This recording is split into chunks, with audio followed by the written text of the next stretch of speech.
this hotel coming with their suitcases. They had tried to go to the airport. They were told, don't even bother going, because as long as you have cruise missiles, ballistic missiles, drones in the skies, of course, they are not going to be allowing civilian aircraft to land or take off. We also saw a lot of people in our hotel gathering in the lobby, carrying their pillows, asking where the shelter was. A lot of nervousness, as I said, hotel staff telling them that wasn't necessary at this stage.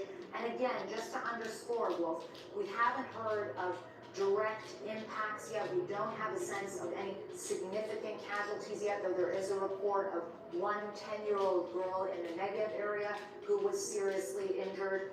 And so at this stage, the intercepts do appear to be remarkably effective, but that does nothing to detract, I would argue, Wolf, from the seriousness of the moment in terms of how this could quickly now escalate into that regional conflagration that everyone had been fearing and had been hoping to try to avert.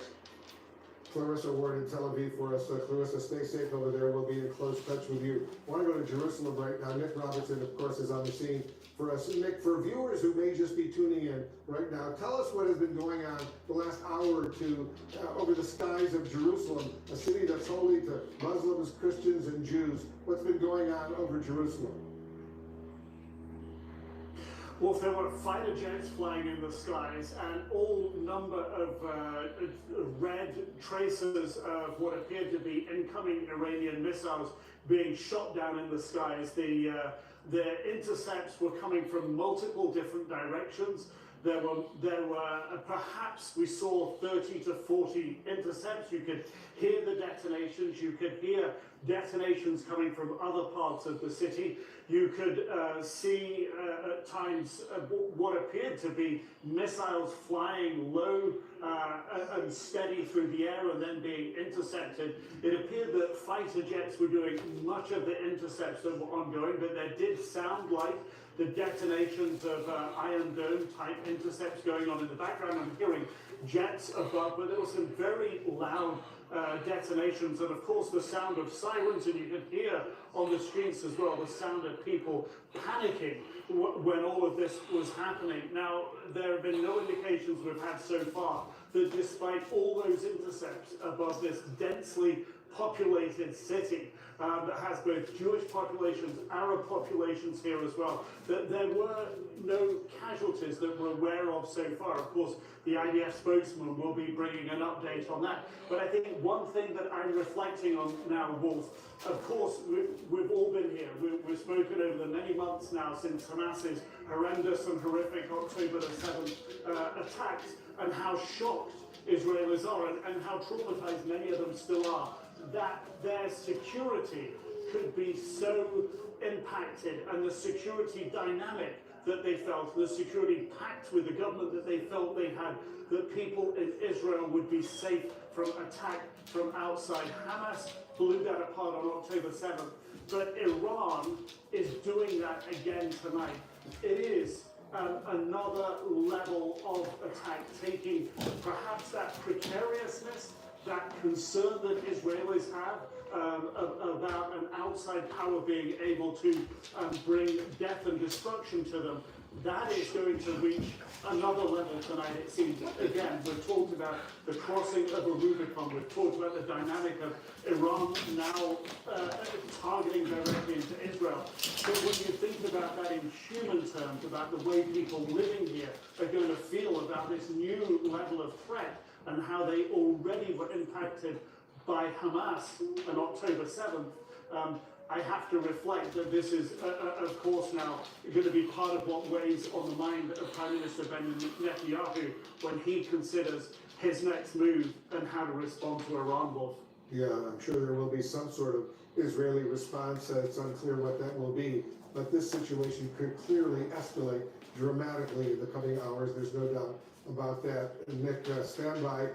Be safe over there in Jerusalem. I hate to have to say be safe in Jerusalem, but we see what's going on in Jerusalem right now. I want to go to Oren Lieberman. He's over at the Pentagon for us. I understand, Oren, you're getting some new reporting on what the U.S. military is up to? Some new information here. We know, and we've reported over the course of the past couple of hours, that U.S. forces have intercepted drones that were fired towards Israel by Iran. It's unclear at this point where those were intercepted, so potentially Iraq, Syria, maybe even Jordan.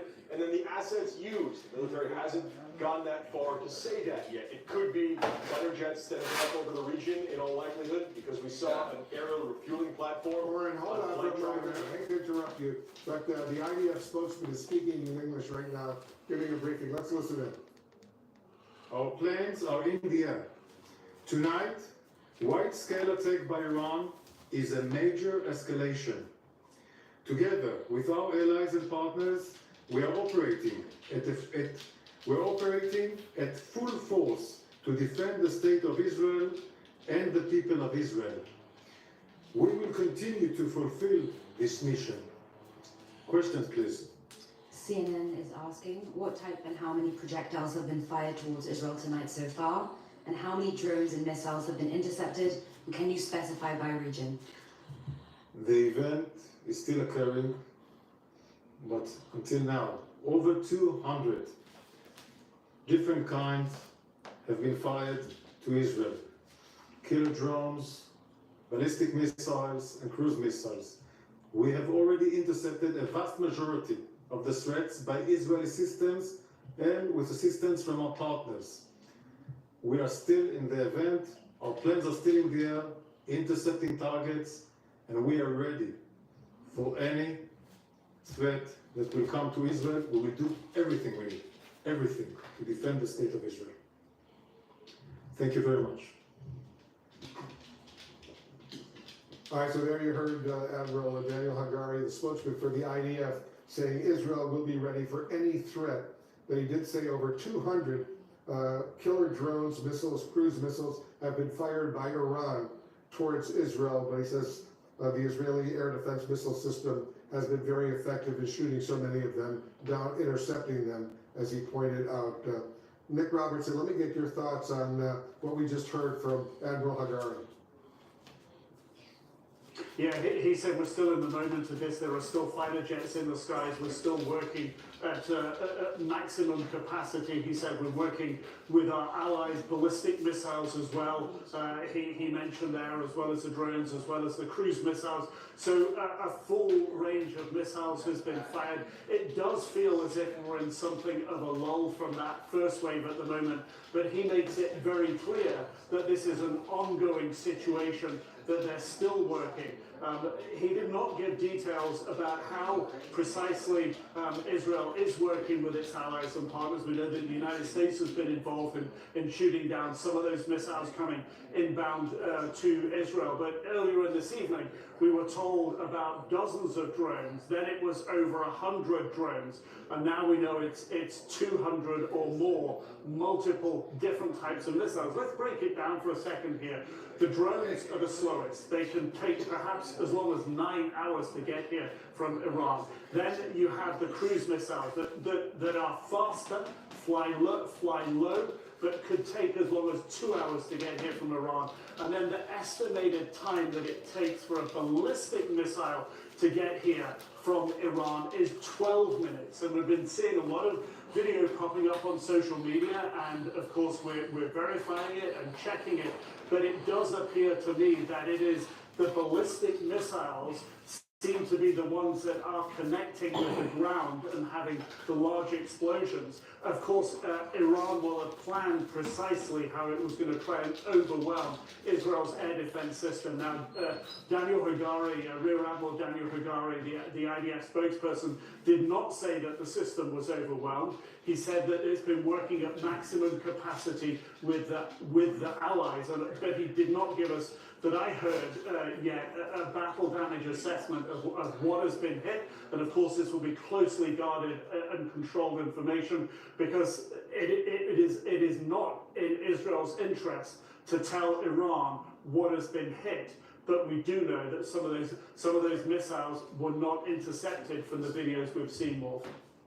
Yep, we'll get that full assessment in the hours and maybe even days ahead. We'll see what exactly happened, but it was significant. He said over 200 of these rockets and missiles from Iranian drones, these cruise missiles, others have now been fired towards Israel.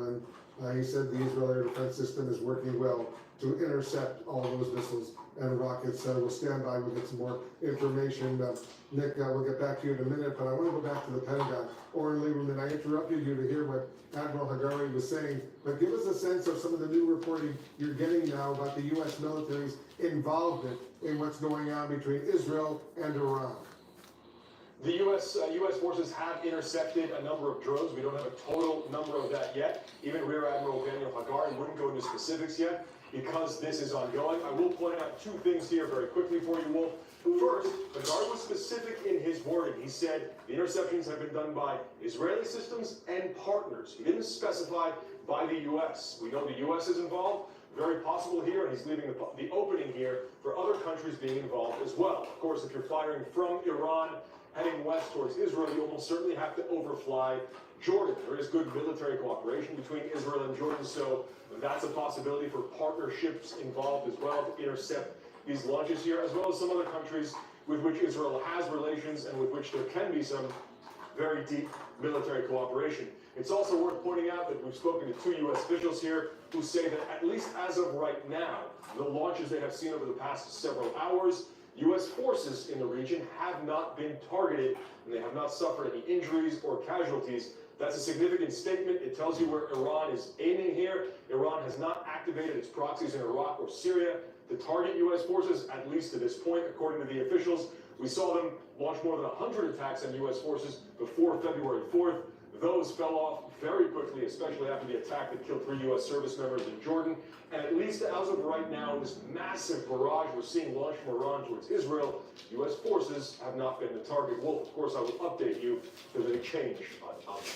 Oren Lieberman is at the Pentagon. And Oren, I think you're absolutely right. When Admiral Hagari spoke about the partners who were helping Israel, he didn't mention who those partners were, but we all know the United States is deeply involved in this. He also said something I thought was significant. In describing the drones, he called them killer drones. Is that something Pentagon officials are talking about as well, these killer drones, as he said, coming into Israel directly from Iran?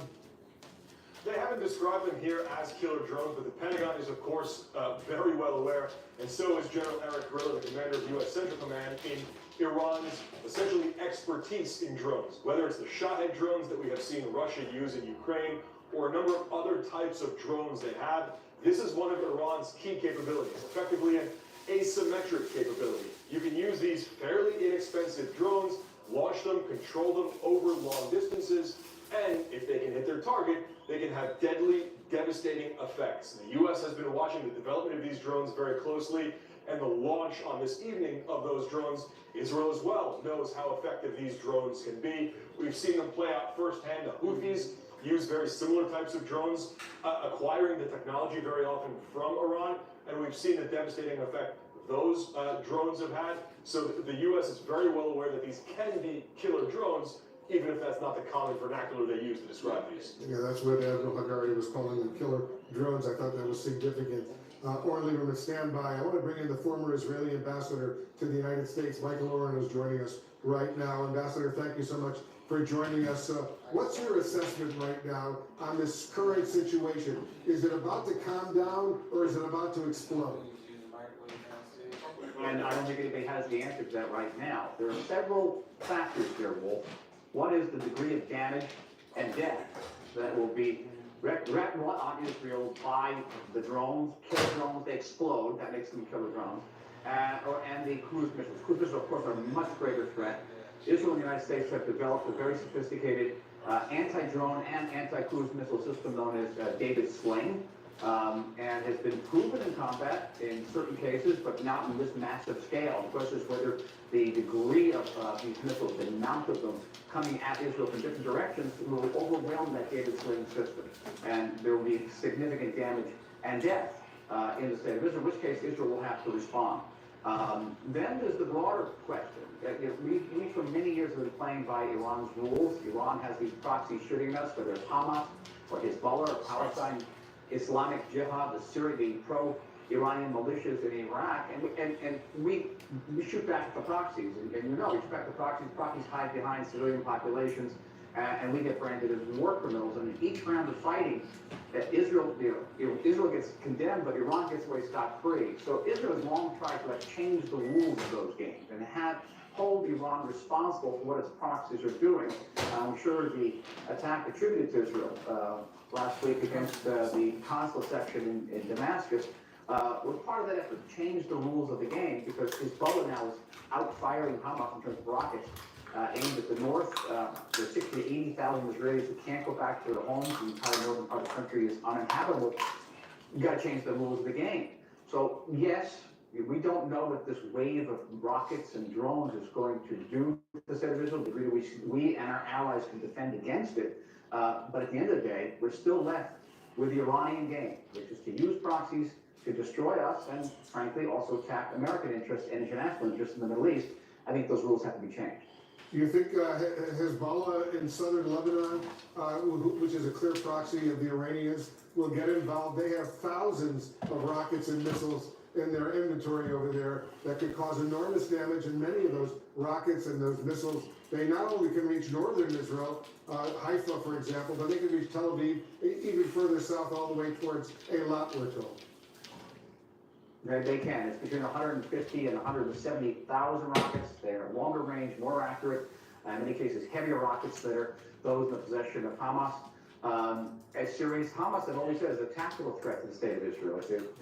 They committed horrible atrocities on October 7th, but they didn't really threaten the existence of the state of Israel the way that Hezbollah can. So that's an intolerable situation for any sovereign country to face that type of threat on its northern border. You and I are old enough to remember the Cuban Missile Crisis in 1962, and Kennedy was willing to go to a world war to prevent missiles being put off the coast of Florida and Cuba. An intolerable situation for any sovereign country, and to have that, literally that sort of Damocles over our head constantly, and people not being able to go back to their homes in the Galilee, that's a situation that has to change. Preferably not by military means, by diplomatic means, but at the end of the day, we have to defend ourselves. How would you assess the U.S.-Israeli relationship right now? You're the former Israeli ambassador to the United States. You know Washington well. We heard the statement that President Biden put out, meeting with his national security team in the White House Situation Room, that the commitment to Israel is ironclad. But give us your sense of how ironclad this commitment is. Well, that did not surprise me at all. I expected that to happen. And I'll never forget what President Obama said in the Oval Office in my last day in Washington. He said that, if Israel is ever attacked by Iran, by Hezbollah, facing thousands of rockets every day, the United States would always come to Israel's aid, because that's what the American people expect. And I think the American people still expect that. The question is, would America go onto the offensive? And that I would rather doubt. I think America will help defend Israel's skies. And we have agreements to that effect. The United States, I mentioned this David Sling system. America has other anti-missile systems, the THAAD system, the Aegis system, the Patriot system. These are very effective, and they can help guard Israel's cities. The decision whether Israel is going to mount a counterstrike, what that counterstrike might look like, and to what extent, what would be the volume, what would be the scope of that strike, would be Israel's decision, not that of the United States. And do you anticipate there will be a counterstrike by Israel? Again, it's going to depend largely on the extent of the damage done by this first wave of Iranian drones and cruise missiles. In any case, we are in the Middle East, and threats and deterrence count for an awful lot here. I don't think Israel can be struck in this way on such a massive scale and not respond in a significant way.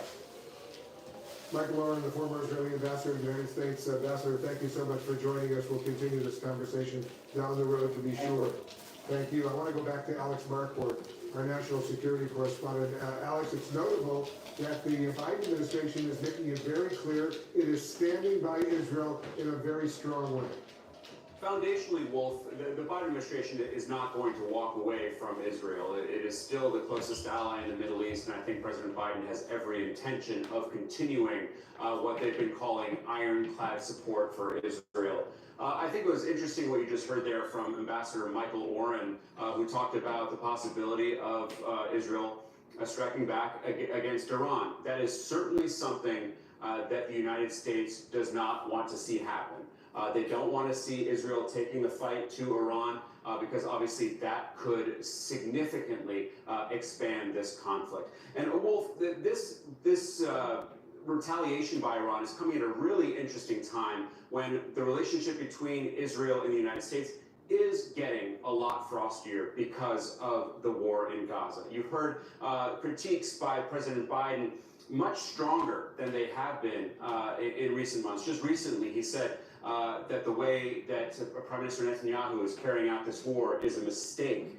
He called the attack on the World Central Kitchen staffers that killed 7 people outrageous. But at the same time, when you started to get the sense that Iran was going to carry out tonight's attack against Israel, you started to hear what we've heard from President Biden in the past, that this relationship is ironclad and that they were ready to defend Israel as best they could help by moving assets into the region.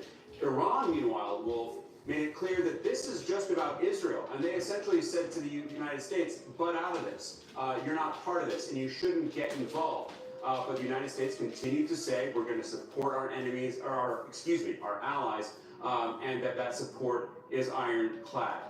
We are seeing that same messaging tonight again, Wolf, from the Iranians, from that mission to the UN, saying that this was all about what they called the rogue Israeli regime, and the United States must stay away. So one question I have is, in the Iranian mind, does this count as the United States staying away? They had a very clear role in what we're seeing tonight in helping take down those drones and supporting Israel to take down those missiles. So will Iran see that U.S. involvement tonight as something that is proactive against them? Will Iran start up those attacks through its proxies to go after U.S. bases in Iraq and Syria? And then another question, Wolf, is to what extent does this play into the pressure on Israel to end this war? Because you can certainly imagine a situation in which the U.S.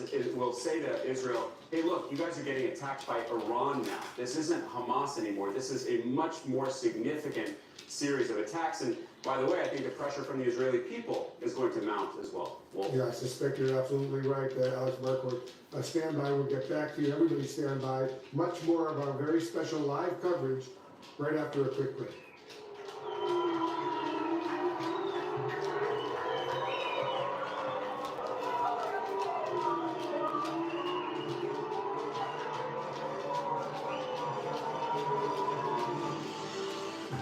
There's debris in the sky. Parents, husbands, and wives gone.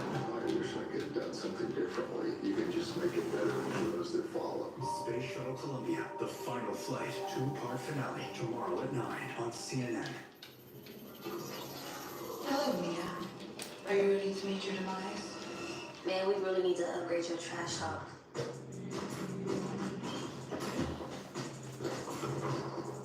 Nice shot. Shot. Taker. Who programmed you? I'll see you tomorrow. The future isn't scary. Not investing in it is. 100 innovative companies, 1 ETF. Before investing carefully, read and consider fund investment objectives, risks, charges, expenses, and more. Prospectus at Invesco.com. Please. But how do you sit down with it? Take your load back! With Scott's Tough Builder Triple Action. It gets 3 jumpstart at once. Kills weeds, prevents cancers, and keeps it growing strong. Get a bag of Scott's Triple Action today. It's guaranteed. Feed it, though. Feed it. Have you heard? Sling TV offers the news you love for less. Wait, you look and sound just like me. Actually, I am you. Because on the same news programs on Sling, for less. You mean you're me, but for less money? A lot less. I'm all your favorite news programs and more on Sling, starting at just $40 a month. Everything great about me, but for less money, which makes me greater, don't you think? It's the same news for less, starting at $40 a month.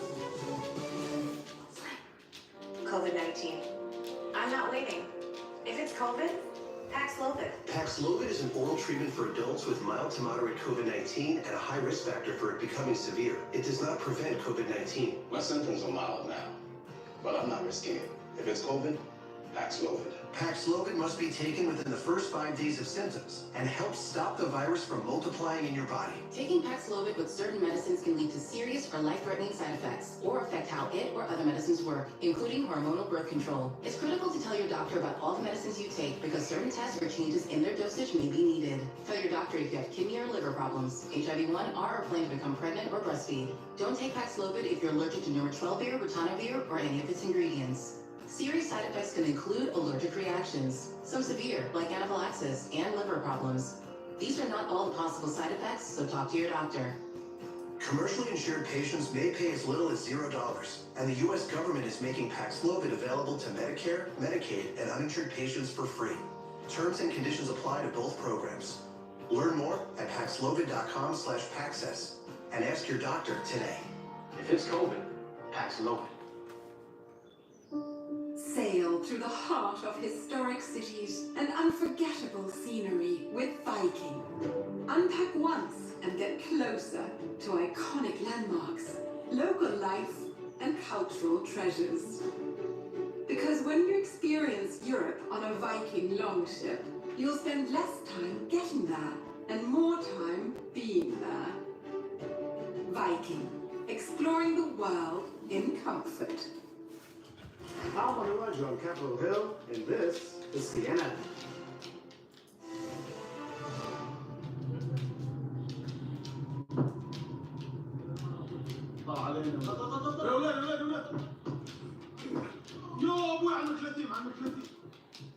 That was moments ago in the Negev, in Israel. Rockets coming in, missiles coming in from Iran. The IDF spokesman, Admiral Hagari, saying more than 200 have so far been fired in Israel, and he calls them killer drones, cruise missiles, and other rockets and missiles coming in. Israeli air defense missile system, backed by the United States, of course, is dealing with this enormous escalation in this situation between Israel and Iran. I want to discuss what's going on with a former Israeli National Security Advisor, Eyal Milata, who's joining us right now. Eyal, thank you very much for joining us. Give us your assessment of what is happening right now and what is likely to happen in the hours and days ahead. Thank you, Wolf. Happy to be here tonight. These are very grave circumstances, of course, to go live on your show. The amount of rockets that Iran has fired in Israel is unprecedented. The fact that they fired directly from Iran to Israel on such large amounts, distributed areas, and also different weapon systems. Nothing like this has ever happened before. This is Iran crossing all lines of things that are conceivable, as we've seen before. Now, so far it seems that Israel's defense systems are capable of intercepting those rockets, and of course with the enormous aid by CENTCOM, U.S. forces that are doing a lot to intercept them even before they reach Israeli airspace. I think it's important for the audience to understand just what would have happened if Israel did not have such air defense systems. All of those rockets that have been intercepted over the skies of Jerusalem, of Tel Aviv, of the Negev, of Haifa, all those would have hit civilian neighborhoods, causing enormous amount of damage. At least so far, it seems that our weapon system, defense weapon systems are able to intercept them, and that's of course very important. But we should remember what could have happened if we didn't have all those systems, of course. How do you expect, what do you expect, Eyal, if you can give us your assessment, how do you think Israel is going to respond to this? Well, I think we need to see how this night ends and how tomorrow and the day after continue before we know. It seems already the cabinet is convening in the Kriya tonight, and the messaging coming out of that is that Israel will respond. And I have to say, I would be surprised if it wouldn't. If I was National Security Advisor at the moment, I would strongly advise to respond. The only reason, as I said before, that we didn't have civilian damage in Israel is because of our air defense. But Israel should not be punished twice. What Iran did is unacceptable. It's beyond any conceivable responses or attacks. And of course, Israel must respond. In what way, in what manner? These are things that I'm sure will be very carefully deliberated before a decision is made. But Wolf, I think it's important also to note that military response is not the only thing that needs to happen here. I sit in Washington as a fellow in the Foundation for Defense of Democracies. We talk a lot about what is necessary to do with Iran in the scope of international pressure. We need to recall that the sanctions on ballistic missiles have been lifted just a year ago, during 2023. Those are the same ballistic missiles that were fired and other missiles, of course, those sanctions were also against drones and cruise missiles. All of those are the arsenal of the Iranians. I think it was important not only to ask what should Israel do at the moment in response, but what should the international community do when Iran is allowing itself to do something this unimaginable and to use so many missiles against civilian targets in Israel. Maybe it's time to restore those sanctions. Maybe it's time to do something more serious at the Security Council, of course, with US lead and all of the European other partners involved in it. You know, after the Israelis launched that strike against that Iranian consular building in Damascus, killing those top Iranian military commanders, we anticipated that there would be some Iranian retaliation. I, like many others, thought it would come from some of the Iranian proxies like Hezbollah in South Lebanon or the Houthis in Yemen. Were you surprised that this Iranian military response has come directly from Iran, and these rockets, these missiles, these drones weren't launched from Syria or Iraq or Lebanon, but were launched from Iran, from inside Iran? Did that come as a surprise to you, Eyal? I must admit that it does come as a surprise, also on the volume. We need to recall, you know, Israel attacked IRGC officers while they're in Damascus plotting how to continue and expand the attack of the proxies against Israel. This is what Israel did in Damascus. By the way, I don't think it was a consulate. I think it was a house that they were housing, but it doesn't matter. I mean, you know, Iran is usually attacking diplomatic sites in Argentina. Just happens to be that a few days ago they concluded that Iran bombed the Israeli embassy in Argentina about 30 years ago. But what Israel did was attack IRGC officers while they were plotting to expand the attacks on Israel. A retaliation like what Iran did, or a response like what Iran did on civilian targets in Israel is just beyond what is proportionate or conceivable. Yes, I was surprised. I guess they did it because they thought that Israel is vulnerable and they can do it now, and maybe that Israel will not respond in a proper way. But I think what's more important, just to remember that President Biden told the Iranians not to do it, and they did it anyway. So I guess what Iran was defying was not only Israel, but in fact also the United States and the international community. And that's a big problem that we need to think about, and also to see how we react to it so this doesn't happen again.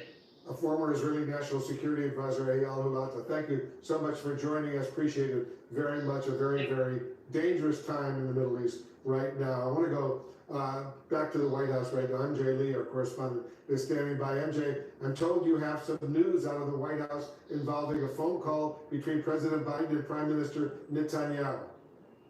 That's right, Wolf. Our understanding right now is that President Biden and Israeli Prime Minister Benjamin Netanyahu will be speaking tonight. Of course, an incredibly crucial and important conversation, given that this is the U.S. and Israel talking as all of this is unfolding at the highest levels, and as the U.S. is trying to get a full picture of the scope of these attacks. And then, of course, very importantly, get a sense of how Israel plans to respond.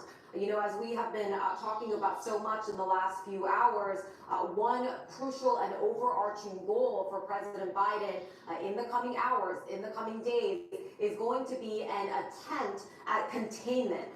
This situation that we have seen unfold tonight is precisely the situation that U.S. officials had very much hoped to avoid, and is something that actually U.S. officials had hoped to avoid even going back to the initial Hamas attacks on Israel on October 7th. The possibility of a wider regional conflict erupting had always been on the minds of U.S. officials, and they have been watching this space very carefully.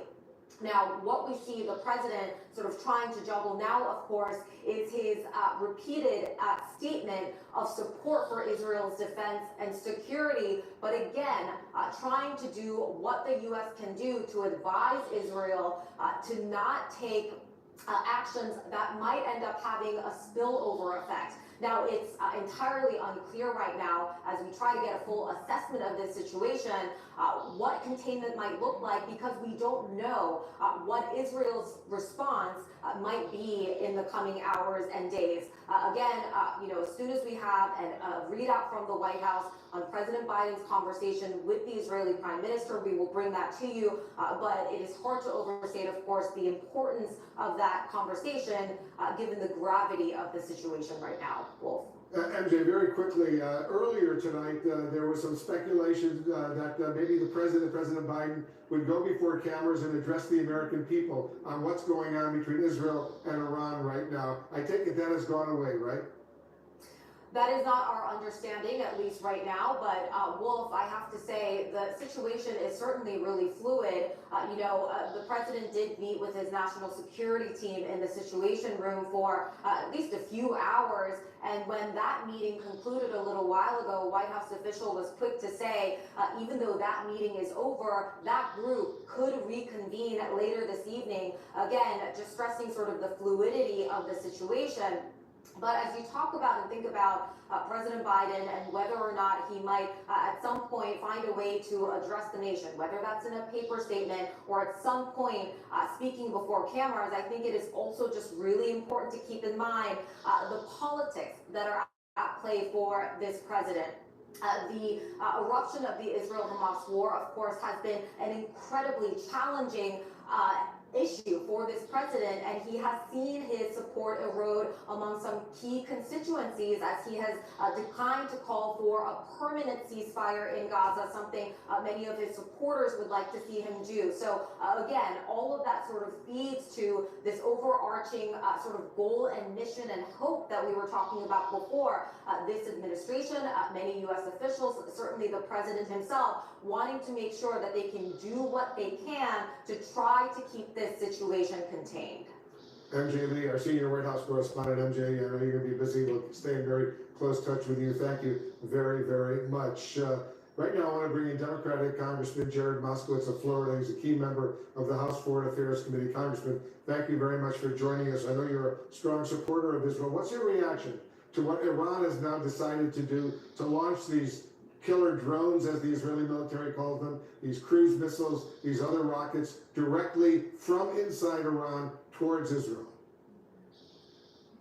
Well, thanks, Wolf. Thanks for having me. I'm literally at a bat mitzvah at the moment, which is what Iran is trying to destroy. Make no mistake about it. This is a unprecedented attack from Iran direct into Israel proper. It is beyond proportional based on their response. Hundreds of missiles into Israel, and by the way, not on a government or targeted site like Israel did, but on civilians and on holy sites. The images of Israel's defense systems protecting the Temple Mount, just to show the irresponsibility of the Iranian regime. And so, obviously we have to see how this all unfolds still, because it's still in real time. Hopefully, there are no lives lost in Israel. It's clear that the allies, along with the Israel systems, are doing their job. But this is what we all feared, Wolf, after October 7th, that Iran would try to take advantage of the situation. We know the Houthis and Hezbollah, their proxies, have been doing that for months now. Hundreds of missiles and rockets from the Houthis and from Hezbollah destabilizing the region. And we're going to need everyone at the table rallying around Israel and figuring out now what to do with Iran. Congressman, do you anticipate that Israel will now respond to what Iran has done? Well, one of the things we've seen Israel do in the past is when attacked, they go after the sites that attack them. So it wouldn't be out of the realm of possibility that they will attack missile silos and sites from where these things were launched, not Iranian citizens, which is what Iran is now doing to the state of Israel. But that's still unclear, Wolf. I think we have to wait to see what damage Israel sustains. But this is not a proportional, not even the realm of proportional. This is a clear provocation. This is Iran trying to draw Israel into a war. But Israel needs to do everything it can to defend itself. It'll gather the intelligence, working with the Americans, working with its allies across the region. I think you're seeing a number of nations come together in real time as this attack is unfolding to help Israel in its time of need, and the United States obviously being its #1 ally. And so the President Biden is doing a great job. He's been doing a job. His message has been clear that he will stand with Israel, ironclad, period, no daylight. And so they'll make the best decisions on what the next steps are. Yeah, this is a very, very sensitive, dangerous moment right now. We'll watch it together with you, Congressman Jared Moskowitz. Thank you so much for joining us. Go back to the bat mitzvah now, and we'll continue this conversation down the road. Appreciate it very much. Thank you. All right, everybody stand by. We're going to have much more of our special live coverage right after this quick break.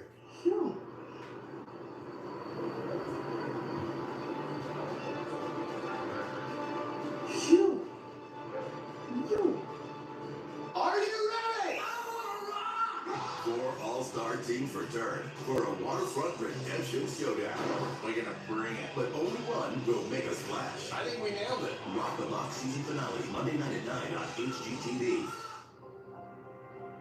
AI is redefining work. Artificial intelligence is supercharging our own human intelligence, and that's what will move business forward. Machine learning, robotics, and generative AI are increasing productivity, accelerating decision-making, and impacting our lives at work and beyond. AI's real value is in how companies use it to empower their workforce and earn trust with customers. To maximize your AI and HI investment, turn to Sharp. Kate made progress with her mental health, but her medication caused unintentional movements in her face, hands, and feet, called tardive dyskinesia, or TD. So her doctor prescribed Austedo XR, a once-daily TD treatment for adults. Austedo XR significantly reduced Kate's TD movements. Some people saw a response as early as 2 weeks. With Austedo XR, Kate can stay on her mental health meds. Oh, hi, buddy. Austedo XR can cause depression, suicidal thoughts, or actions in patients with Huntington's disease. Pay close attention to and call your doctor if you become depressed, have sudden changes in mood, or have suicidal thoughts. Don't take if you have liver problems, are taking reserpine, tetrabenazine, or valbenazine. Austedo XR may cause irregular or fast heartbeat or abnormal movements. Seek help for fever, stiff muscles, problems thinking, or sweating. Common side effects include inflammation of the nose and throat, insomnia, and sleepiness. Ask your doctor for Austedo XR. I was born to live in the limelight, but psoriasis kept me in the shadows until I got clearer skin with Bimzelx. Most people got 100% clear skin, some after the first dose. Serious side effects, including suicidal thoughts and behavior, infections, and lowered ability to fight them. Liver problems and inflammatory bowel disease have occurred. Tell your doctor if these happen or worsen, or if you've had a vaccine or plan to. Start to get yourself back with Bimzelx. Ask your dermatologist about Bimzelx today. Her uncle's unhappy. I'm sensing an underlying issue. It's T-Mobile. It started when we tried to get him under a new plan, but they unexpectedly unraveled their price lock guarantee, which has made him a bit unruly. You called yourself the uncarrier. You're sick of that price lock on those commercials. The price lock. So if you could change the price, change the name. It's not a lock. I know a lock. So how can we undo the damage? We could all unsubscribe and switch to Xfinity. Their connection is unreal. And we could all unexperience this whole session. Okay, that's uncalled for. CarPros Kia is your destination for a fast, straightforward car buying experience with fair and honest pricing, a wide inventory to choose from, easy credit, and great offers. We even assure your satisfaction with our stress-free guarantee. With a full lineup of award-winning models delivering the latest in tech, safety, and performance, there's nothing like getting behind the wheel of an all-new Kia. Shop with the #1 selling Kia dealer group in the U.S. and save on your next vehicle. Visit us today, online or in store. CarPros Kia Renton and CarPros Kia Tacoma. Closed captioning is brought to you by Eucora. Help maintain a healthy urinary tract with Eucora. I've been having UTIs for 10 years. At Eucora, we make UTI relief products. We also make proactive urinary tract health products. Eucora is a lifesaver. Try today at eucora.com.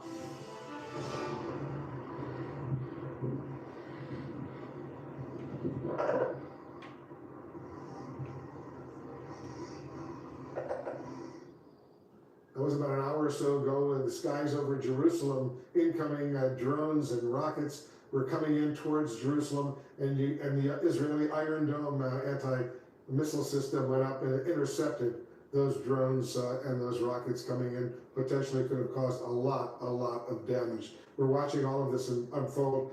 Kimberly Dozier is with us right now. Kimberly, you're our global affairs analyst. Give us your assessment of what we're seeing, we're hearing, what's going on. Well, what is extraordinary is how many Rubicons have been crossed tonight. We didn't think Iran would fire directly onto Israeli territory. At least that was the common wisdom, because it didn't want to trigger some sort of global response. We didn't think that Iran would launch over Jerusalem, where it risked one of those missiles getting knocked out of the sky and hitting the Al-Aqsa Mosque, which is one of the holiest sites of Islam. And it means that it calls into question everything else we thought about Iran. And its potential actions, possibly to arm itself with nuclear weapons, which it hasn't taken, a step it hasn't taken yet.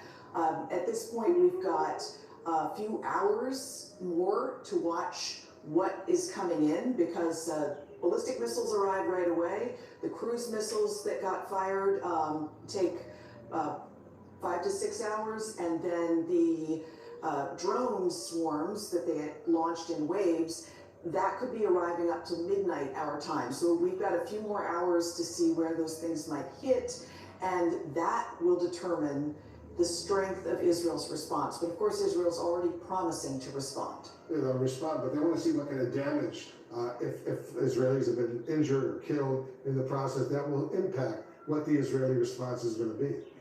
And so far, we've had pretty minor, one minor injury reported to a child in the Negev, some damage reported by the Israeli Defense Forces at least one of their bases, but no major mass casualties. We don't know if that's because the defense system was so good or the aim was so poor. But you can bet what Iran is doing right now is watching everything that happens, the impact of this, so that next time, and this makes it more likely that there will be a next time, they will know how to time it better to cause more destruction. Let me bring retired Colonel Cedric Layton, our military analyst, into this conversation. Air Force Colonel, let's talk a little bit about Iran's capabilities of aiming these drones, these missiles, these rockets towards Israel. Do you think when they aimed towards Israel, they didn't necessarily realize that they were going to be going over Jerusalem, a holy city, not just to Christians and Jews, but to Muslims as well? Well, I think they knew that, in general, where they would be going. Jerusalem is such an important area for them, not only for the Muslim religion, as you mentioned, but for all of the monotheistic religions. But the key thing is the precision of their aiming capability. And, Wolf, if you look at how they do this, there are some weapon systems that they have that can be pretty precise, including the fairly primitive drones, with their fairly primitive engines that, are basically like lawnmower engines. But they are able to do certain things with them. They can guide them in a certain way in real time. That does make a difference. Their missile systems have improved quite a bit in terms of their ability to hit specific targets. So they knew generally what they were doing. I think what their main problem, Wolf, is that they didn't sequence things in the way that we would have expected. To Kim's point, there are so many aspects to mounting a campaign of this type that you would really need to sequence these things based on the timing of the weapon system, the capability of the weapon system, the rapidity with which the weapon system can actually hit a target, and the distance that it can cover in a certain amount of time. David Sager, I know you're doing a lot of reporting on what's going on. What are you hearing from your sources? So the key here is not just the capability, as Cedric points out, or the timing, as we've heard from Kim, but the signaling. And if it turns out that most of this is over now, that there are dribs and drabs coming in, but most of it is over, then the statement that the Iranians turned out that said this closes the matter is intended, in fact, probably to close the matter. They don't want to see Israel retaliate. They don't want to get into a direct conflict with Israel or with the United States. But as Kim has pointed out, they've really changed the game here by attacking directly from Iran. We haven't seen that in many, many decades, and certainly never in a time when Iran has had the kind of capability, missile reach, precision, or even since the invention of the drone. So it's a big deal. But the conversation that's been taking place so far between President Biden and Prime Minister Netanyahu, Jake Sullivan and his counterpart, his National Security Advisor, Secretary Austin and others, have all been about, to the Israelis, look, you started this with an attack in Damascus that killed a number of IRGC members. You knew they were going to respond. Let's let the response sit. And yet the pressure on the Israelis to escalate again is going to be pretty high. So yet again, we're going to be in one of these tests between President Biden's influence on the Israelis and whether the Israelis will take some American advice and wind it down. And the pressure from within Israel itself is going to be intense on Netanyahu to respond big time. And within his war cabinet, with some, incredible hardliners there, you can almost hear in that phone conversation the president's going to have with Netanyahu, you can bet Netanyahu will say, well, I agree with you, sir, but I'm under great pressure politically to keep my own government together, so I'm going to have to go do something. So the trick here is, for the Iranians and for the Israelis, how do you satisfy your various constituencies at home? Because the Iranians are divided on this topic as well, while avoiding an escalation that turns into all-out war. Do the Iranians know that if there is a full-scale war with Israel, and the United States for that matter, they would lose big time? Well, they've got to know that the chances are that that could end the current regime there. Question is how big that goes. Now, the other side of this gets to what Kim was describing before. So far, the Iranians have built up their nuclear capability in the past couple of years in reaction to President Trump's decision to pull out of the Iran nuclear deal. Before he made that decision, they didn't have very much nuclear material around, certainly not enough to make a bomb. They've now got enough for 3, and they're chugging forward, but not as fast as they could. One thing they could do to escalate here is go full bore on the nuclear program. Yeah, that worries me. I'm sure it worries Colonel Layton and Kimberly as well. All right, everybody stand by. We're going to have much more of our special breaking news live coverage right after this.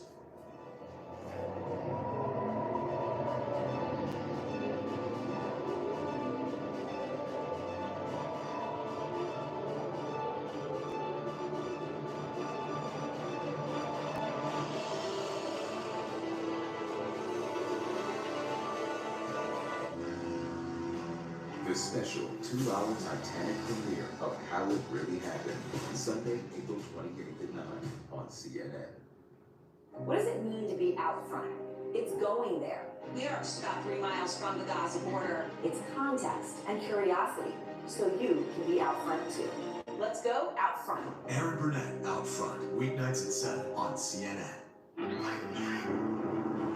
Alexis, show alternate routes.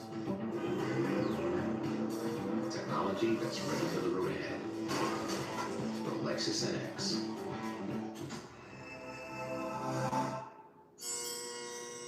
Wait. They have you surrounded. You just gonna stand there, or are you gonna take your load back? We're gonna take it back. We're gonna take it back. With Scott's Turf Builder, triple action. It gets 3 jobs done at once. Kills weeds, prevents cab gas, and keeps your lawn growing strong. Glorious! Get a bag of Scott's Triple Action today. It's guaranteed. Feed it, though. Feed it. What is Circle? Circle's the fuel you need to take flight. Circle is the energy that gets you to the next level. Circle is what you hope for when life tosses lemons your way. Circle, available at Walmart and drinkcircle.com. Get your backyard ready for any occasion with the help of Quality Battery Tools by Steel. Only at approved Steel dealers. Right now, save $50 on select AK System battery tool sets. Real Steel. To get the full story, be unafraid. The will to fight our enemies. Seek the truth. Is Israel in full control of its territory? And go where the search for answers takes you. Anderson Cooper 360, weeknights at 8. Got a minute? Got a hose? Want a simple way to save money on yard care? How? With Sunday, the customized lawn care plan that's delivered straight to your door. It's that easy? You bet your grass it is. Sunday offers everything you need to get grass that's good for bare feet and bare paws. No more guessing, just lawn care that's better for saving money and saving the plant. So ditch the old ways for Sunday Fun Days. Go to getsunday.com and use code SundayFunDay for 20% off your smart lawn plan. Repairing cracked or broken sewer lines used to be a huge job, but not anymore. At Mr. Rooter, we can fix or replace your broken or cracked sewer pipe without digging up your property. Our trenchless sewer line repair uses state-of-the-art technology to identify the problem. Then we repair and reline the pipe with little or no digging. Best of all, the process is fast and much more efficient than you might think. For more details and a free estimate, give us a call. At Mr. Rooter, we want to be your plumber for life. The Lead with Jake Tapper, weekdays at 4 on CNN. To the ones left waiting for something new, and that was one more. MLB Tuesday on TBS is here. Braves, Astros, coverage begins Tuesday at 7:30 p.m. TBS and Max. Do you think that our democracy is at risk? We have to be very concerned. This is a damning report for the president. Why do you think he's doing this, and can he be talked out of it? Would Republicans be willing to support this aid package? We need a functioning legislative branch. Are you willing to let people in the West Bank vote? Why do you think so many Republicans have downplayed this? Do you think he's guilty? The Lead with Jake Tapper, weekdays at 4 on CNN. What does it mean to be out front? It's going there. We are just about 3 miles from the Gaza border. It's finding out something unexpected. I relish all of our conversations. It's context. The economy is by far the top issue for Americans in this election. Curiosity. Someone else need to jump in the race. And above all, it's about sharing that so you can be out front too. Let's go out front. Aaron Burnett Out Front, weeknights at 7 on CNN. Every night, we are going straight to the source. We begin with the breaking news tonight. Going inside the biggest stories. Where is the common ground between you and the Senate and the White House? Sharing the latest with you. The Source with Caitlin Collins, weeknights at 9. This is CNN Breaking News. I'm Wolf Blitzer in Washington. We're following major breaking news over the skies of Israel. A wide-scale aerial assault is going on right now with waves of drones and missiles streaming into Israel from Iran. Our team is on the ground in Jerusalem. They've been hearing explosions, sirens going off as U.S. and Israeli forces have reported intercepting multiple Iranian attacks. But we still do not know what the ultimate impact of this barrage will be, not the immediate damage inside Israel, nor the response that it might bring next from the Israeli military. Our reporters and analysts are covering all of this. We have them located all over the region as well as here in Washington. I want to go to our chief international correspondent, Clarissa Ward. She's joining us from Tel Aviv, first of all, right now. We saw the sirens and the missiles being intercepted over Jerusalem. What are we seeing there in Tel Aviv? We continue to hear Wolf drones and jets overhead, but the Homefront Command is now telling people that they do not need to stay close to those shelters anymore in some of those key areas that had been under a state of high alert before. I don't know if you can hear that in the distance, a jet, pretty loud one, I can see it up there. So the sense is that for now, at least, things are a little calmer, a little quieter. Of course, that could change. You could see that alert return, people being told once again to be near to a shelter. But for the moment, it seems that the majority, the vast majority, I should say, of the, according to IDF spokesperson Rear Admiral Daniel Hagari, 200 different types of cruise missiles, ballistic missiles, drones, killer drones, as he referred to them, have been intercepted, most of them outside of the country. There was some damage, according to the IDF, to a base in southern Israel. We know of one 7-year-old Bedouin girl who was injured in the Negev.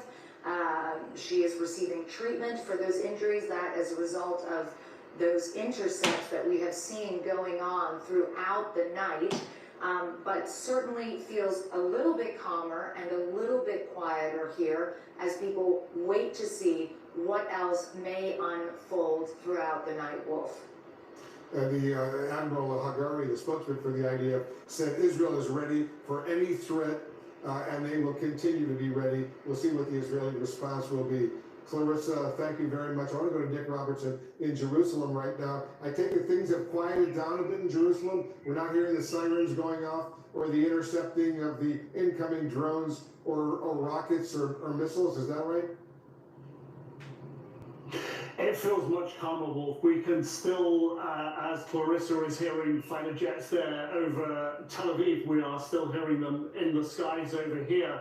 And given what the instructions now from the Home Command that people do not need to stay close to their shelters, it does feel as if the situation is changing a little bit. In fact, what we're hearing around here now are the birds waking up in the morning, so no longer the sort of panic of people shouting on the street, the intercepts in the skies, and the fight and the noise of the fighter jets. It does feel much quieter.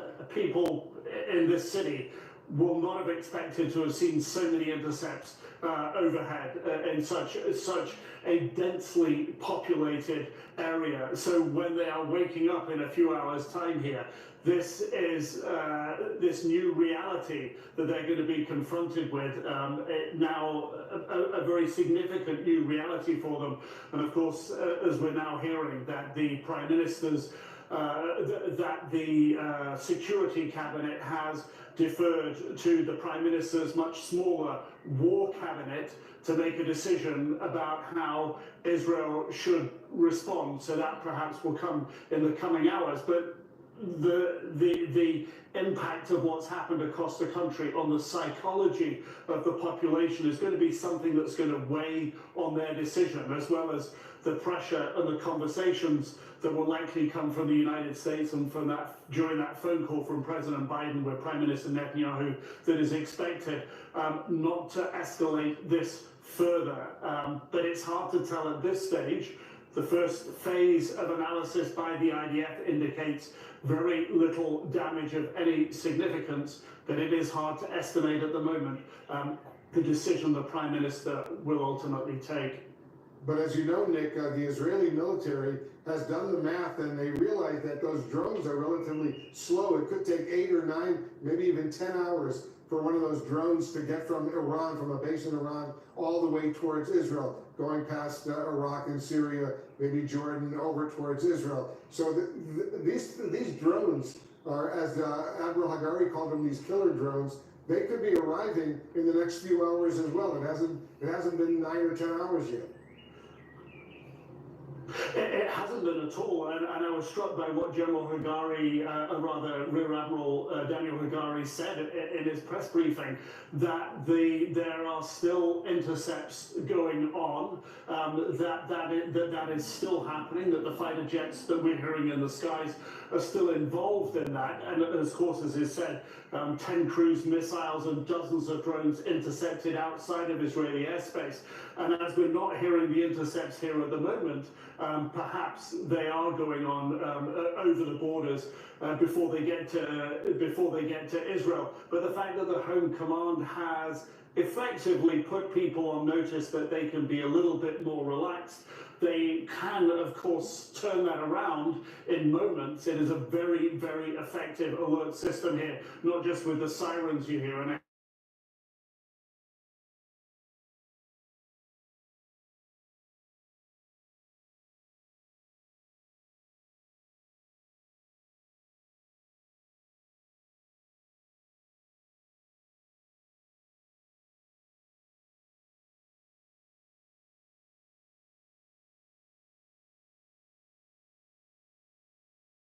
despite the fact that the population has been put a little more at ease for the moment, Wolf.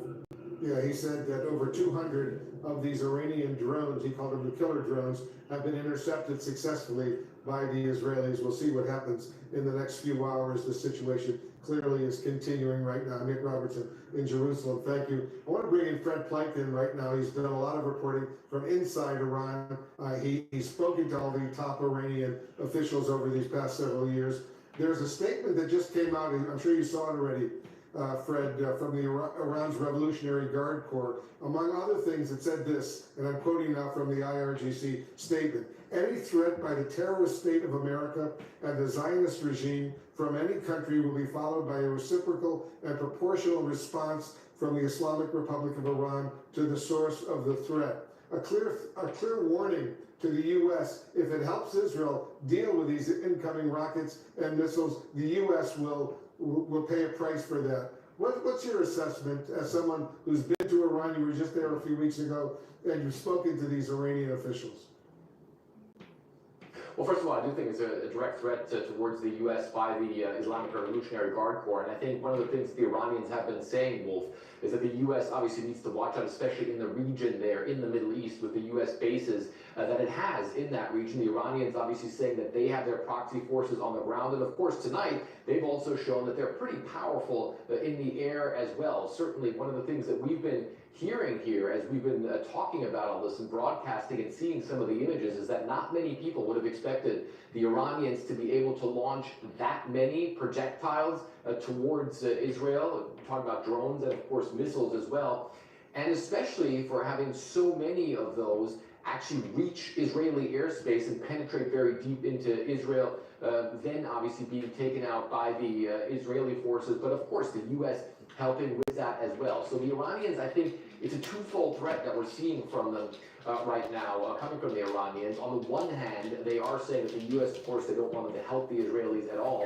But I think the Iranians are already looking forward to what could happen next. It's been quite interesting to see some of the messaging that we've been seeing out of Tehran. We've seen some from Iran's representative to the representation to the UN saying that the matter could be concluded here, or that the matter could be deemed as being concluded. Obviously saying the Iranians believe that the Israelis struck them, struck the embassy, killed a bunch of Revolutionary Guard top personnel inside that embassy compound, even though the Israelis obviously didn't consider that to be an embassy compound. The Iranians now saying we've struck back and it can end here. But then of course you also have that threat from the Iranians telling the U.S. not to get involved in all of this. And of course, Wolf, we've been reporting about this matter over the past a little over a week since it happened.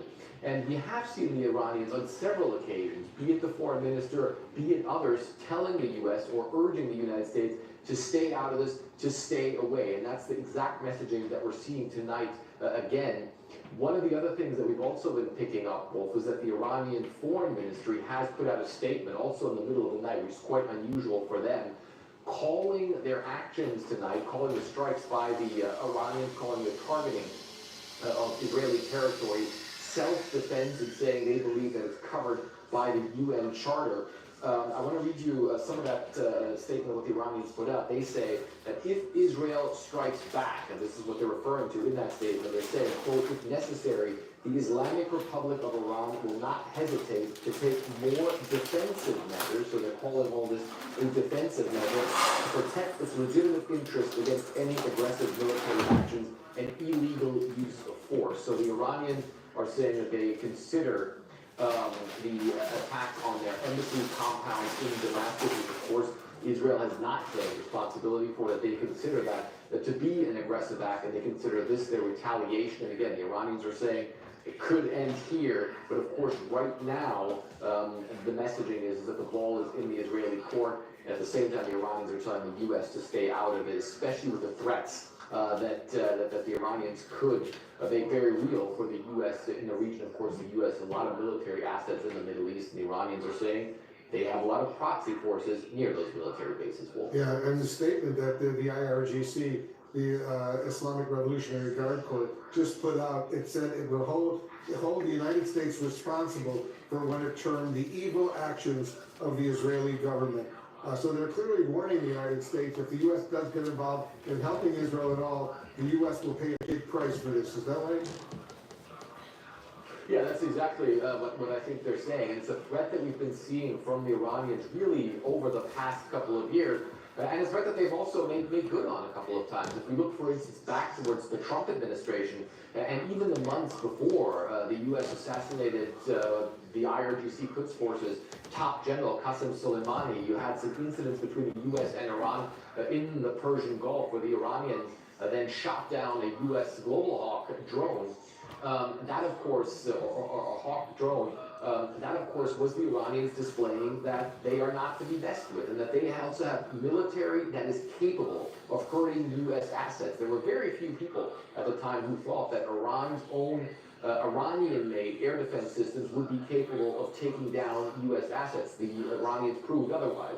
Then afterwards, after Qasem Soleimani was assassinated, they struck a U.S. base, the Al-Assad Air Base in Iraq, where very few people believed that Iran's ballistic missiles were as accurate as they turned out to be. And now tonight, the Iranians have once again demonstrated that they've made a lot of progress, it appears, as far as the cruise missiles are concerned, ballistic missiles are concerned, but also the drones as well. And I think one of the things that we've seen from the Iranians is that they've really put a lot of effort into that drone program. In fact, I was a couple of years ago at an Iranian drone show as part of one of their military days, and they were talking very openly about the fact that they believe that drones were one of those weapons that they could use to really take the fight, especially to the U.S. in the Middle East. So clearly now, threats from the Iranians, again, the Iranians are saying, look, the U.S. bases are there, Iranian proxy forces are there as well, but of course drones are a big threat to those U.S. assets in the Middle East as well.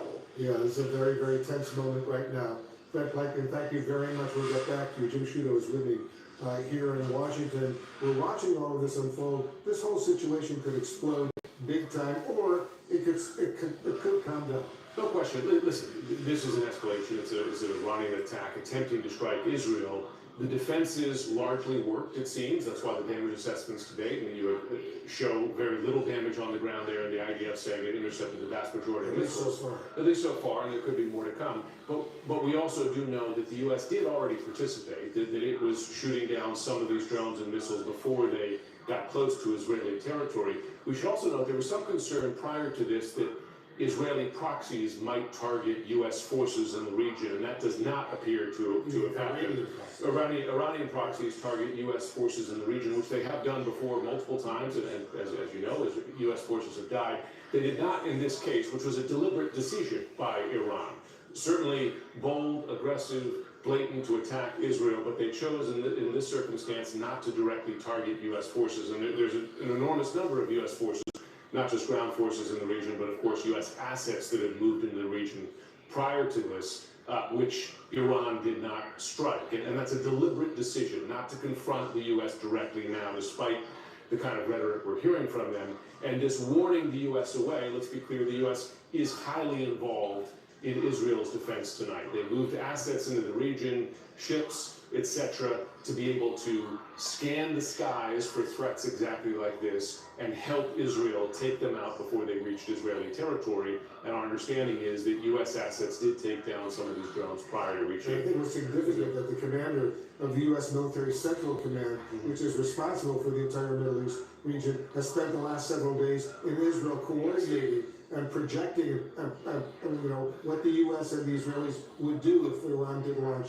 this kind of a strike. They were preparing for this. They were pre-positioning forces for this to help defend Israel, and also to help make clear to Iran that the U.S. was in position and could strike back if the U.S. were to be targeted directly, which, again, we should emphasize Iran did not do here. They've done before, they did not do tonight, and that's a deliberate decision. I think you can also say that those preparations from the Israeli side, in conjunction with the U.S. and other partners in the region, Saudi Arabia involved, largely worked, right, in this defense. That's not to minimize or downplay the severity of this attack, but those defenses held. And we should note, folks I think are familiar with the Iron Dome, which is really the low altitude defense system for Israel. Drones are going to be intercepted by the Iron Dome. Iron Dome, but some of the other threats that were intercepted by Arrow, which is a higher altitude defense system. You have the David Sling, which is for medium range missiles. You have a multi-layered defense with the U.S. involved as well, and that multi-layered defense appears to have worked tonight. Now, Israel's going to retaliate. I've been speaking to Israeli officials. It's clear that they will. The question now is, what does that retaliation look like? And like with any attack like this, you're always concerned about escalation ladders, because one side attacks, you have this, what we presume to be an Israeli strike in Damascus against these Iranian officials a number of weeks ago. You have this Iranian response, Israel response, and it's watching that escalation ladder to see how high each level goes, and that's the concern, right? Is that that can easily accelerate. This could explode into a full-scale war, and It could. But we also, there's been a relatively consistent assessment, going back to October 7th even, when there were great concerns about escalation beyond that. As involved as Iran is, that the U.S. has assessed consistently does not want a direct war with the U.S. Even Hezbollah does not, the assessments have been, want a direct war now with Israel. So there are assessments that they want to attack, they want to exact a price, they don't want it to escalate. That doesn't mean it doesn't go there, right? Because these attacks and escalation kind of a momentum of their own. But that's something to plug into the broader assessment as we look at next steps. Yeah, this is a very dangerous moment, to be sure. We'll see what unfolds. I want to go to our senior White House correspondent, MJ Lee. She's over at the White House for us, doing a lot of reporting. How is the White House, MJ, assessing what is actually happening tonight? Well, Wolf, I'm actually just getting this reporting right now that President Biden is on the phone with Israeli Prime Minister Benjamin Netanyahu. I know we reported some while ago that they were expected to speak tonight, but again, our reporting right now from a source familiar is that the two leaders are now on the phone, so we will bring you that readout as soon as we get it. This comes after the president actually reconvened his national security team for a second time in the Situation Room. That first meeting earlier in the evening had lasted some 2 hours, and then given the fluidity of the situation, that team was brought together again in the Situation Room. And what I'm being told by a U.S. official is that the U.S.'s view broadly right now is that what we saw unfold over the last several hours, Iran's attacks on Israel, were wholly disproportionate to the Israeli strikes in Damascus that prompted this retaliation, and that view by U.S. officials has been an important factor in all of the discussions that have been happening in the White House tonight, both in terms of figuring out the U.S.'s calculations going forward, and then importantly, of course, how U.S. officials plan on advising their Israeli counterparts about potential next steps. Now, to be clear, when I'm talking about U.S. officials seeing what Iran did as being disproportionate, nobody here is claiming to know what the full scope and what the full assessment is of those attacks. That assessment, of course, is currently ongoing, but what the recognition here at the White House tonight is that getting that full assessment is going to be a huge factor in the way that the U.S., again, potentially advises their Israeli counterparts on what they might want to do next. Now, as we keep in mind that the president is, again, currently on the phone with the Israeli prime minister, just remember that this is a tough juggling act for the president right now. As we saw from the White House's statement earlier in the evening, he is trying to reaffirm the U.S.'s commitment to Israel's defense and security. Ironclad is the word that he has used over and over again, but at the same time, as you were just talking about with Jim, the prevention of broader regional conflict, that has been such an important goal for this administration going back to October, and something that they have been really sensitive to. So you can certainly imagine that this is going to be a point of discussion for the two leaders. We're going to be really looking carefully at what language is used when we eventually get that readout from the two leaders' phone call, to see if there are any clues as to which way the president may have sort of leaned in terms of this conversation with the Israeli prime minister about, again, Israel's potential next steps. Yeah, those statements, and the statement that will come out after the president's phone conversation with the Israeli Prime Minister Benjamin Netanyahu will be important. But as they say, actions speak louder than words. And U.S. actions right now in supporting Israel have been very, very powerful and dramatic, especially the use of air defense systems to intercept incoming Iranian rockets and missiles and bombs heading towards Israel and destroying them in the skies even before they reach Israeli airspace. Very significant actions unfolding by the United States, and certainly this has been in the works for several days as the U.S. and Israeli military have been coordinating potential reaction strategy in the face of an Iranian attack. We're staying in close touch with you, MJ. We'll get back to you as soon as we get a formal readout from the president's conversation with Prime Minister Netanyahu. Much more in the meantime of our special live breaking news coverage right after a quick break.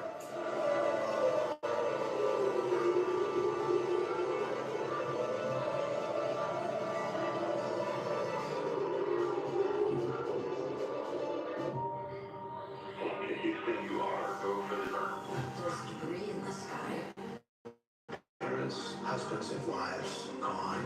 If you work in space flight, this is the worst possible thing that could ever happen. Thousands of pieces of debris are not pieces to a puzzle. That's from day one.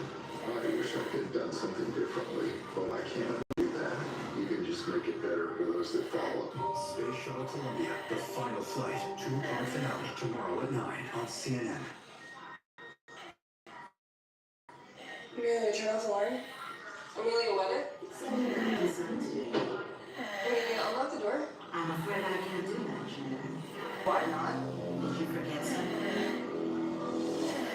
A coaching chick. The future isn't scary. Not an estimate is. You're so dramatic, Amelia. Bye, Jen. 100 innovative companies, one ETF. Before investing carefully, read and consider fund investor objectives, risks, charges, expenses, and more. Prospectus at investor.com. Do you think that our democracy is at risk? He has been very concerned.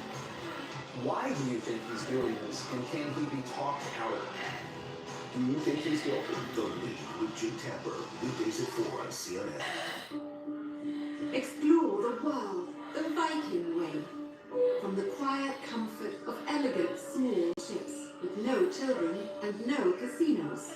We actually have reinvented ocean voyages, designing all-inclusive experiences for the thinking person. Viking, voted world's best by both Travel and Leisure and Condé Nast Traveler. Learn more at Viking.com. I did have hearing aids from another company. I was just frustrated. I almost gave up. With Miracle Ear, it's all about service. They're personable, they're friendly. I'm very happy with them. We provide you with a free lifetime of aftercare. Need free checkups, cleanings, and adjustments. I see someone new, someone happy. It's really made a difference. Call Miracle Ear at 1-800-MIRACLE and schedule your free, no-obligation hearing evaluation today. Please, I had you surrounded. Take your load back!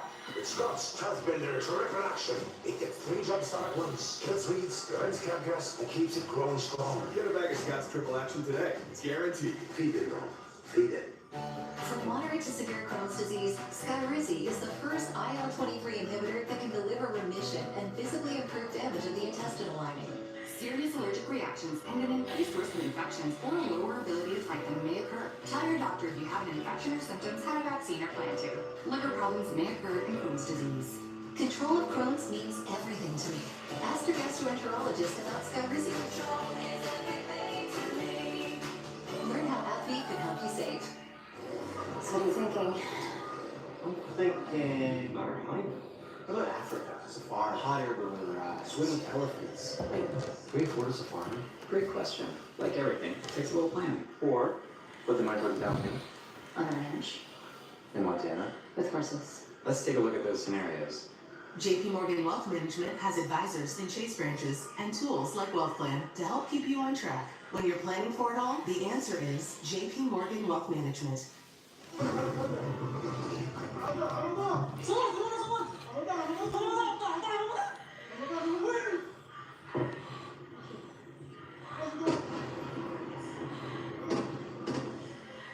You see rockets and missiles, drones, armed drones coming in from Iran towards Israel.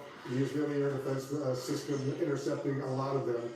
This is a video from earlier tonight that was unfolding in Israel. We're watching all of this unfold. I want to bring in the former United States ambassador to the United Nations, John Bolton. He was also President Trump's national security advisor. As you know, Ambassador, Israel's ambassador is calling for the UN Security Council to immediately convene following these attacks. What's your assessment of what's going on right now? Well, nothing's going to happen in the Security Council, that's for sure. I mean, what we had tonight was a massive failure of Israeli and American deterrence, massive failure, a 200 ballistic missile, cruise missile drone failure.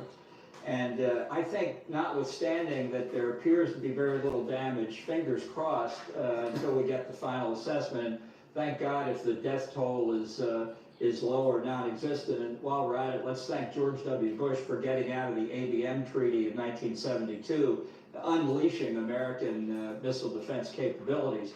But once we see what the damage is, I think it's incumbent on Israel and the United States to reestablish deterrence in a major way. And I think that means, by definition, Israel's response, and there should be a response, should not be proportionate. It should be far stronger, because when deterrence fails, to reestablish it, you have to teach the adversary that any gain they may hope to get by any future attack will be more than outweighed by the damage that will be caused. So I hope President Biden isn't... Well, I was just sorry for interrupting, but give us your assessment of an appropriate Israeli response to what Iran has now done. Well, what Iran did tonight that I think was most significant was the firing of ballistic missiles and cruise missiles from its territory directly in Israel. Almost certainly at this point, none of those missiles contained a nuclear warhead. But you never can tell when the next firing, the next salvo of ballistic missiles might contain a nuclear warhead. So I think among the many targets Israel should consider, this is the opportunity to destroy Iran's nuclear weapons program. And I hope President Biden is not trying to dissuade Prime Minister Netanyahu from doing that. And if he succeeds, and if at some future point the Ayatollahs are able to pull off what former Israeli Prime Minister Ariel Sharon called a nuclear holocaust, history will know who to blame. So just to be precise, Ambassador Bolton, you're recommending that Israel launch an airstrike to try to destroy whatever nuclear capabilities the Iranians might have? Is that what I'm hearing? Right. I think they should go after the nuclear fuel cycle activities that are well known, their locations are well known. And I think that would be the appropriate target, because right now Iran has demonstrated it is not restrained by any concern about a direct attack on Israeli territory from its attack. It has, by its own admission, fired ballistic and cruise missiles. And the only thing that has saved Israel is this amazing technology. Next time, if the attacks come from a different location containing nuclear warheads, Israel might not be so lucky. This is not time to play academic games and message and signal. This is a question of power. People say they're concerned about a wider war. The wider war began on October the 7th. That was not an Israeli war against Arabs or Palestinians or Gazans. It was Iran's attack on Israel using the Ring of Fire strategy. That's the strategic environment Israel faces right now. And the main cause, the puppeteer, the puppet master, is Iran. And if you take away their nuclear capability, that would be a dramatic hit to the regime, maybe enough to topple it.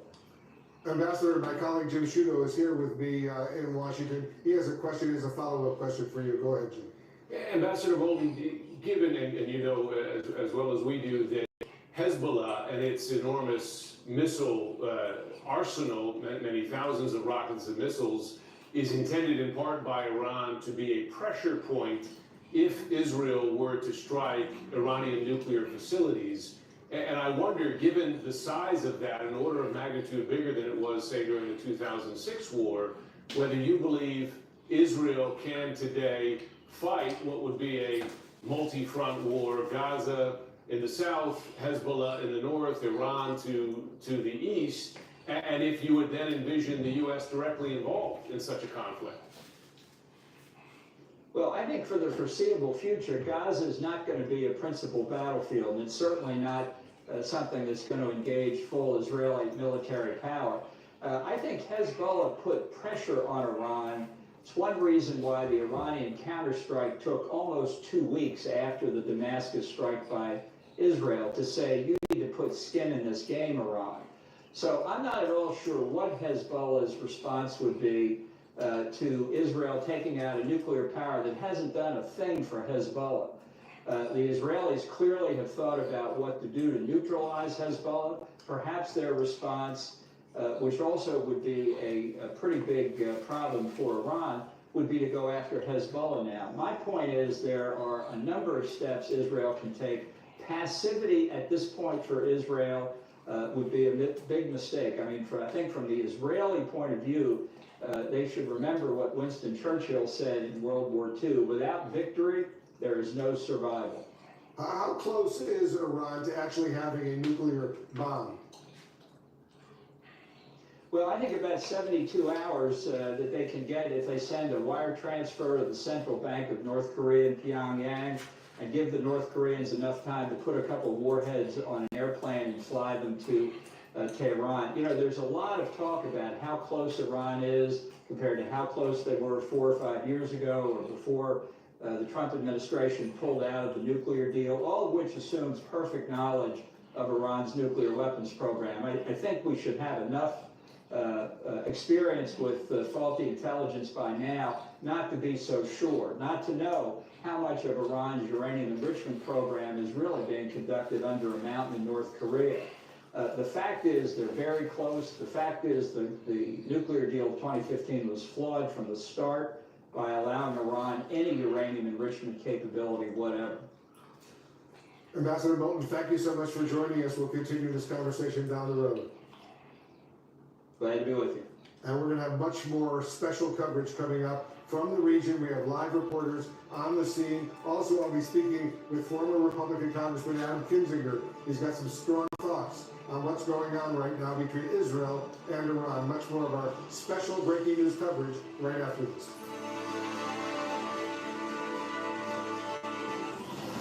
There's a new ally in the fight against climate change. This is Blue Carbon. This is Blue Carbon. We just need to protect. Nature will do the rest. Blue Carbon, a CNN film, Sunday, April 21st at 9. What does it mean to be out front? It's going there. We are just about 3 miles from the Gaza border. It's finding out something unexpected. I relish all of our conversations. It's context. The economy is by far the top issue for Americans in this election. Curiosity. Someone else needs to jump in the race. And above all, it's about sharing that so you can be out front too. Let's go out front. Aaron Burnett, Out Front, weeknights at 7 on CNN. COVID-19. I'm not waiting. If it's COVID, Paxlovid. Paxlovid is an oral treatment for adults with mild to moderate COVID-19 and a high risk factor for it becoming severe. It does not prevent COVID-19. My symptoms are mild now, but I'm not risking it. If it's COVID, Paxlovid. Paxlovid must be taken within the first 5 days of symptoms and helps stop the virus from multiplying in your body. Taking Paxlovid with certain medicines can lead to serious or life-threatening side effects or affect how it or other medicines work, including hormonal birth control. It's critical to tell your doctor about all the medicines you take because certain tests or changes in their dosage may be needed. Tell your doctor if you have kidney or liver problems, HIV-1, or are planning to become pregnant or breastfeed. Don't take Paxlovid if you're allergic to naloxone, ritonavir, or any of its ingredients. Serious side effects can include allergic reactions, some severe, like anaphylaxis and liver problems. These are not all the possible side effects, so talk to your doctor. Commercially insured patients may pay as little as $0, and the U.S. government is making Paxlovid available to Medicare, Medicaid, and uninsured patients for free. Terms and conditions apply to both programs. Learn more at Paxlovid.com/Paxess and ask your doctor today. If it's COVID, Paxlovid. A wide leaf filter? It's well designed and efficient. I appreciate that. Leaf Filter's technology keeps debris out of your gutters for good, guaranteed. What more can you ask for? Call 833 Leaf Filter today or visit leaffilter.com. Special occasion, gift, or just once in a lifetime experience. Rent a supercar from Zadart Exotic Car Rentals in Bellevue, Washington. Book on our website and take advantage of our exclusive TV offer for 25% off. Coupon code TV25.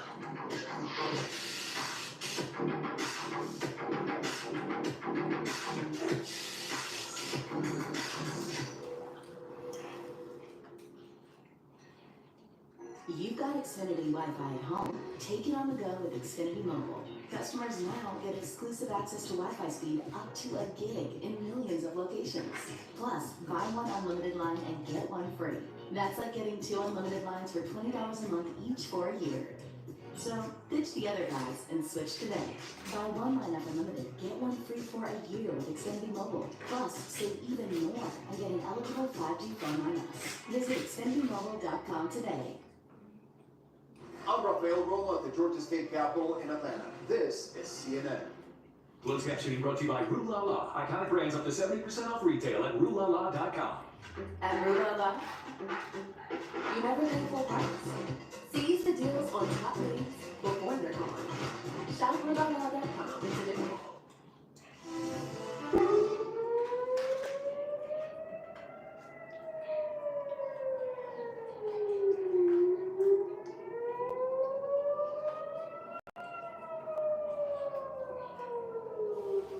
Those were the sirens going off in Jerusalem earlier tonight. Sirens going off as Iranian drones and rockets, missiles, were flying over Jerusalem. We're watching all of this unfold in Jerusalem, in Tel Aviv, and Haifa, and other cities as well. The Iranians launching more than 200, what the Israelis call killer drones, towards Israel. Most of them have been intercepted by Israeli air defense systems, and that system works to be well right now. I want to go to the Pentagon. Oren Lieberman is standing by. I understand you're getting some new information on the Defense Secretary's conversation with his Israeli counterpart? Just a short time ago, Defense Secretary Lloyd Austin spoke with his Israeli counterpart, Minister of Defense Yoav Gallant. The two have been in regular communication over the past days, weeks, and months, but obviously this is a very different situation, and they got off the phone just a couple of hours ago. In that call, according to a U.S. official familiar with the call, Austin asked Gallant to update the U.S. on what Israel's response would be, and to notify them how and what that response would look like. This is obviously important. The U.S. and Israel have gone to great lengths to make sure right now they are on the same page, and Lloyd Austin trying to make sure it stays that way in terms of what happens ahead here with Israel's response to this Iranian attack. The context here is that the U.S. was not given a tremendous amount of heads up, barely any at all, in the Israeli strike on the compound in Damascus, that consular compound of Iran, which killed 7 Islamic Revolutionary Guard Corps generals, including one of the more senior generals. Israel, according to a U.S. official, effectively only gave the U.S. notice when the planes were already in the air. So that message couldn't really be passed around and make the U.S. government aware of what was about to come. Here, the U.S. being much more forward and explicit, Austin telling his Israeli counterpart, please notify us, give us a heads up when you're going to carry out your response to this attack. Interesting, very interesting. Did the Defense Secretary get a specific answer from Gallant? Would Israel, in fact, give the U.S. advance word on what it's planning on doing? That's an excellent question. I don't know the answer to that at this point. We will certainly learn in the hours, perhaps days ahead, more about what this relationship looks like right now. Again, the two speak regularly, and given the level of coordination and cooperation right now, especially, for example, with General Eric Krill, the head of U.S. Central Command, not only in the region, but having spent a couple of days in Israel, it seems likely that Israel would notify and update the U.S. on its intentions here. Of course, the Biden administration is still trying to avoid a regional war in this certainly tense situation. Very tense indeed, very dangerous situation. We'll see what happens, but I suspect you're right that the